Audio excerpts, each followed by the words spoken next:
Hello and नमस्ते everyone. हजुरहरूलाई फेरि पनि मेरो मिनी ब्लगमा स्वागत छ।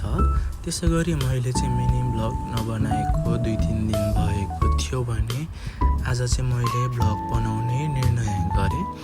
त्यसै गरी मेरो दिनचर्या सुरुवात हुन्छ हस्पिटलबाट र म चाहिँ डेन्टलभित्र छिरिसकेपछि पेसेन्ट चाहिँ काउन्टर अगाडि एकजना उभिन भएको थियो भने बिहानको सबै लाइनहरू सकाएर म चाहिँ एकछिन आराम गर्नतर्फ लागेँ भने दिउँसोको 10-11 बजेतिर चाहिँ अलिकति सर्भर डाउन भएको हुन्छ र कम्प्युटर रिस्टार्टै गर्न परेको थियो, किनकि बच्चाबच्चीहरूको स्कुल चाहिँ भ्याकेसन भएकोले गर्दा अलिक भिड हुने गरेको छ आजकल। भने दिउँसोको खाना खाएर आइसकेपछि म भने काउन्टर खोल्नतर्फ लागेँ भने दिउँसो चाहिँ यी सानी नानी आएर मसँग चाहिँ बोल्दै थिइन्।